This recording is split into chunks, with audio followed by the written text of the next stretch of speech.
Konnichiwa et bienvenue dans cette série de vidéos.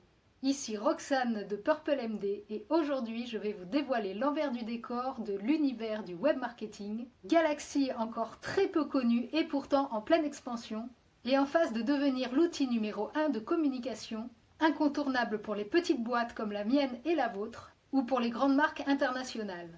Restez bien jusqu'à la fin de cette vidéo où je vais vous donner ma technique pour trouver votre cliente ou client idéal. Mais tout d'abord, nous allons voir ce qu'est le marketing digital et c'est juste après ça.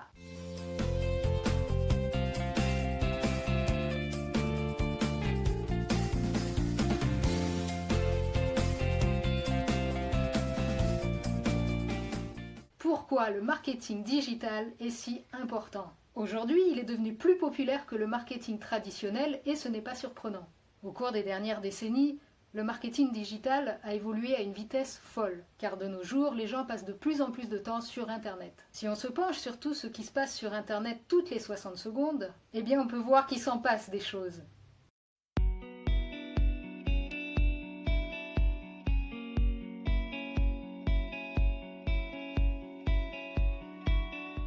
Rien que sur les médias sociaux, chaque minute, il apparaît des centaines de milliers de tweets, de textos, de clics. Il y a beaucoup de vidéos regardées, d'innombrables photos partagées, d'emails envoyés, etc., etc.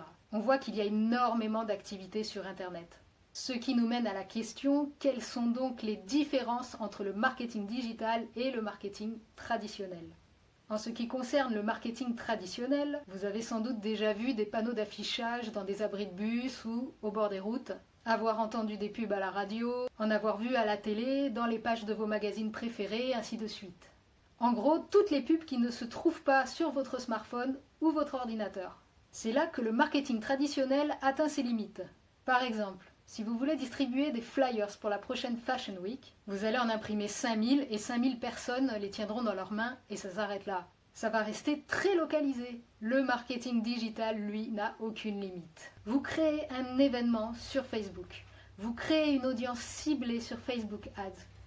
Et potentiellement, tous les gens du monde entier qui sont intéressés par votre sujet peuvent se pointer à la Fashion Week organisée par votre petit village ou votre méga Léopold.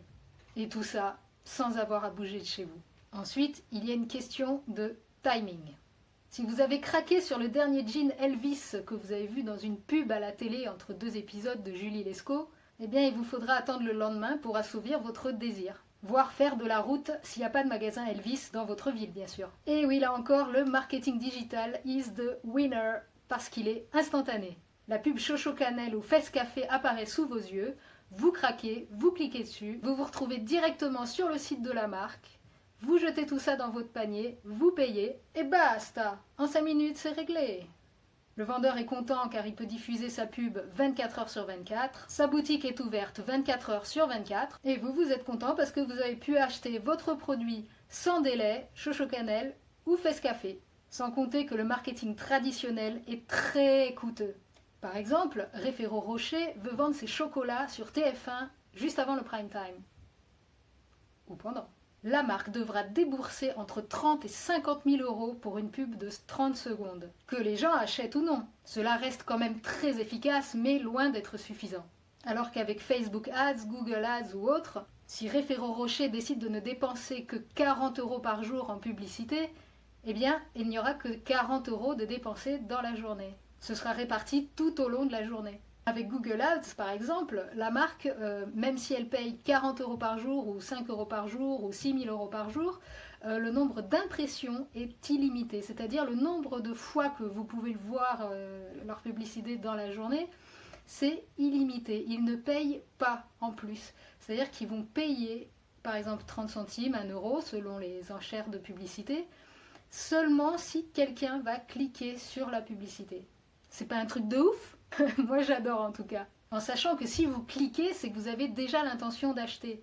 Donc ils perdent vraiment pas d'argent ou très peu.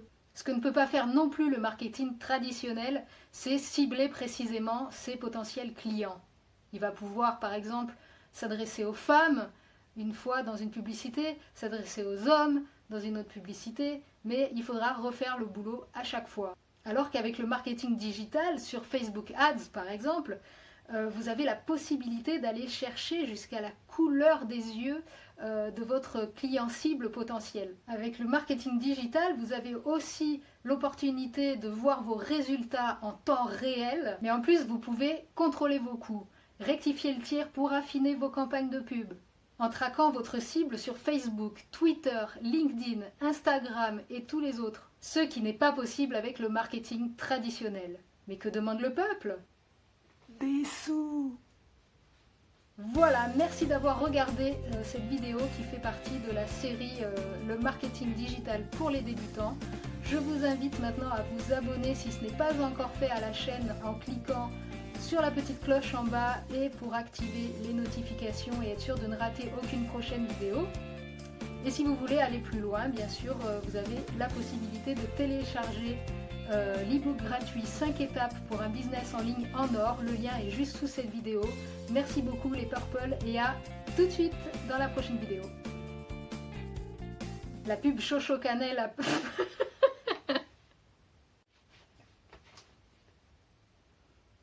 La pub... Alors, comme promis, je vais vous donner ma technique pour affiner, définir votre cliente ou client idéal. Votre avatar client, ça s'appelle dans le milieu du business, du marketing. Pardon pour les petits pop-up. Et donc, alors, ma technique, c'est très simple. Je fais 4 tableaux de taille identique, voilà, donc 4 tableaux.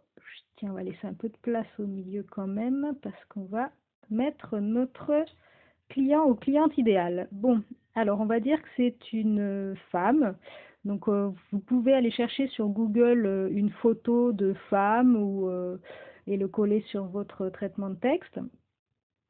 Ou alors, vous pouvez la dessiner, voilà, comme ça, par exemple, gros cliché, les cheveux longs, tac, voilà. Donc, il faut toujours garder en tête que c'est une personne qui est censée être réelle, qui existe vraiment, et vous allez devoir être le plus précis possible dans sa description.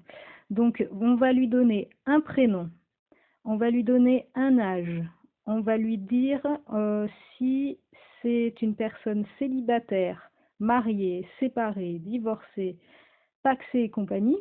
Il faut être vraiment, vraiment précis, hein. On va dire si elle a des enfants, si elle n'en a pas, par exemple, où elle vit, dans quel secteur elle travaille et sa qualité principale. Voilà. Ensuite, en dessous, on va dire si elle est employée, si elle est à son compte, son rôle, son poste donc, vraiment précis, hein. Donc si elle est vendeuse, vous n'allez pas dire elle est juste vendeuse, quoi. Elle est vendeuse en boulangerie ou elle est vendeuse en prêt-à-porter. Voilà. Ensuite, on va donner son salaire brut annuel. On va dire son niveau d'études, les langues qu'elle parle et sa devise. Par exemple, quand on veut, on peut. Voilà. Alors ensuite, dans les petits tableaux qu'on a fait, on va écrire ses valeurs en haut. Donc chaque tableau a un titre, hein. Donc le tableau en haut à gauche, ça va être les valeurs. Par exemple, on va l'appeler Zoé. Hop, désolé, j'écris super mal, je suis sur mon téléphone. Voilà, donc Zoé, on va donner ses valeurs et ses objectifs. Voilà, donc on va commencer par ses valeurs. On va énumérer 3 de ces valeurs. Par exemple, Zoé croit en l'importance du développement personnel et professionnel. Ou Chloé souhaite établir une relation de confiance avec son client idéal. Ou encore une valeur de Zoé, travailler pour réaliser ses objectifs et s'éclater en le faisant. Voilà, donc ça sera pour ses valeurs. Ensuite, on va définir ses objectifs. On va se mettre vraiment dans sa peau et penser à sa place ce qu'elle aimerait avoir comme objectif. Voilà, donc 3 objectifs aussi. Par exemple, un objectif, ne plus être salarié et se lancer à son compte sous les 12 mois qui viennent. ou bien se perfectionner dans la vente en ligne, si Zoé est vendeuse dans la description bien sûr.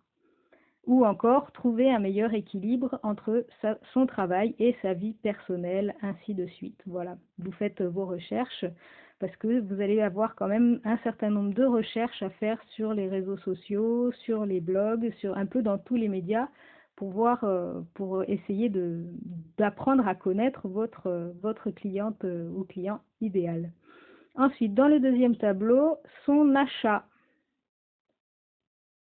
Désolée encore pour l'écriture, j'écris avec mes doigts. Alors, son achat, c'est-à-dire pourquoi elle veut acheter vos formations. Donc, au moment d'acheter vos formations ou vos produits, qu'est-ce qui peut l'en empêcher? Quel est son rôle? Les remarques qu'elle pourrait émettre, en fait. On se met à sa place au moment d'acheter vos formations ou vos produits. Donc, dans les objections, donc dans son achat, on va mettre ses objections. Par exemple, quelle pourrait être son objection? Ça pourrait être le prix de la formation. Est-ce qu'elle peut payer la formation que vous lui proposez? Ou bien la durée de la formation. Est-ce que cette formation va empiéter sur son temps libre? Et puis en dessous, on va mettre ses remarques et son rôle. Donc ça pourrait être, par exemple, est-ce que cette formation répondra exactement à ses besoins? Et en finale, elle prendra la décision finale, mais demandera d'abord conseil à son entourage proche. Voilà. Ensuite, nous avons le troisième tableau. Dans le troisième tableau, on va énumérer les peurs et les défis de Zoé. Pourquoi je ne peux pas écrire? Bon, bref. Donc, les peurs et les défis de Zoé. Alors, pareil, on va en prendre 3 exemples. Donc, par exemple, en premier, dans les défis, on peut d'abord énumérer ces défis. Tiens, on va faire un petit B, là, tac. Dans les défis de Zoé, par exemple, on pourrait dire que gagner plus d'argent que son salaire actuel est un de ses défis. Ou alors, se lancer dans l'aventure de l'auto-entreprise. Ou encore obtenir son indépendance financière, blablabla. Voilà, vous choisissez vraiment au plus proche de votre personnage, de votre avatar. Et dans ces peurs, donc, hop, les peurs, qu'est-ce qu'elle pourrait avoir comme peur, Zoé? Donc, comme peur, elle pourrait avoir peur de quitter son emploi et sa stabilité financière. Ensuite, elle pourrait avoir peur de la concurrence, qui lui semble immense, et avoir la peur d'échouer. Ou alors, elle pourrait encore avoir peur de ne pas être crédible aux yeux de ses potentiels clients. Voilà quelques exemples, mais encore une fois, ce ne sont que des exemples. Et en dernier, donc dans le dernier tableau, on va parler de ses influences. Bon, je ne vais pas l'écrire en entier. Donc, les influences de Zoé, qu'est-ce que ça pourrait être? Donc, on va surtout parler de médias, parce que c'est là que vous allez aussi aller rechercher toutes les infos sur elle. Donc, qu'est-ce qu'elle va visiter le plus souvent dans une journée, ou dans une semaine, ou dans un mois, pour se renseigner sur tous les autres tableaux, en fait, sur ses défis, ses peurs, qu'est-ce qu'elle va faire pour trouver des réponses, en fait, à ces questions. Donc, est-ce qu'elle va aller voir des blogs? Est-ce qu'elle va aller voir des réseaux sociaux comme Instagram, Facebook, Pinterest, Snapchat, etc., YouTube? Est-ce qu'elle va passer plus de temps sur les réseaux sociaux que sur les blogs? Est-ce qu'elle va passer plus de temps sur les blogs que les réseaux sociaux? Est-ce que son centre d'influence principal ou un de ses centres d'influence principaux sera les magazines? Ça peut être les magazines. Voilà, donc vous mettez tout ce que vous trouvez.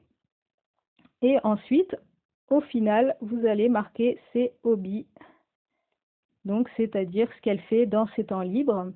Est-ce que, par exemple, elle flâne sur Internet? Est-ce qu'elle fait du shopping? Est-ce qu'elle fait du sport? Est-ce qu'elle aime voyager? Est-ce qu'elle aime aller au resto, au cinéma, tout ça? Voilà, vous complétez tous ces petits tableaux et normalement, vous devriez avoir votre avatar client ou cliente le plus précis possible. Voilà, merci d'avoir regardé.